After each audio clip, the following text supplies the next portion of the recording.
The vast plains and forests of Eastern Europe were once home to numerous Slavic tribes. These tribes were skilled farmers, hunters, and fishermen. They traded with their neighbors, including the Byzantine Empire. The Byzantines were a wealthy and powerful empire centered in Constantinople. This trade brought wealth to the Slavic lands, but it also brought new ideas and influences. Among these influences were the Varangians, Scandinavian Vikings who traveled down the rivers of Eastern Europe. The Varangians were fierce warriors and skilled traders. They established settlements and trading posts along the river routes.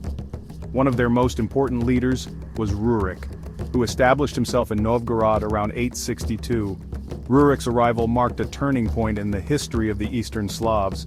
It set the stage for the emergence of a powerful new state that would unite many of the Slavic tribes under its rule. This state would become known as Kievan Rus, and it would leave a lasting legacy on the history of Eastern Europe and Russia. After Rurik's death, a relative named Oleg assumed leadership. Oleg was a shrewd and ambitious ruler who recognized the strategic importance of the city of Kiev. Located on the Dnieper River, Kiev was a major trading hub connecting Scandinavia and Byzantium. In 882, Oleg captured Kiev and made it the capital of his expanding realm. Oleg's reign marked the formal establishment of Kievan Ruses. He consolidated his power over the surrounding Slavic tribes and launched successful military campaigns against neighboring peoples. Oleg's most famous victory came against the Byzantine Empire, which he forced to sign a favorable trade treaty in 911. By moving the capital to Kiev and securing access to the Byzantine trade routes, Oleg laid the foundation for Kievan Ruses to become a major power in Eastern Europe. His reign marked the beginning of a period of expansion and prosperity that would reach its zenith under his successors. The reigns of Vladimir the Great, from 980 to 1015, and his son Yaroslav the Wise, from 1019 to 1054, marked the zenith of Kievan Rus. Vladimir greatly expanded the territory of Kievan Ruses. He also made the momentous decision to adopt Christianity as the official religion of his realm.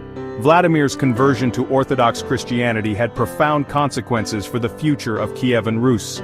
It tied the fate of the nascent state to the Byzantine Empire. This brought literacy, art, and architecture from Byzantium to Kievan Ruses. Yaroslav the Wise continued his father's legacy of expansion and cultural development. He codified law, built churches and monasteries, and promoted learning. Yaroslav's patronage of the arts and education earned him the moniker the Wise. His reign witnessed the compilation of the Ruskaya Pravda, the first East Slavic law code. The death of Yaroslav the Wise marked the beginning of a slow decline for Kievan Ruses. Internal conflicts between rival princes weakened the unity of the realm. At the same time, Kievan Ruses faced growing pressure from external enemies. Nomadic tribes from the east, such as the Cumans, launched frequent raids. The final blow came in the 13th century with the arrival of the Mongols. Led by Batu Khan, grandson of Genghis Khan, the Mongol armies swept across Eastern Europe, conquering and destroying everything in their path.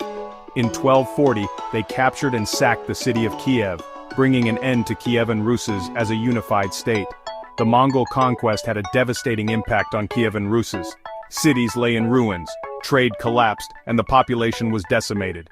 The once powerful realm was shattered into a patchwork of smaller principalities, each struggling to survive under the oppressive rule of the Mongol Golden Horde.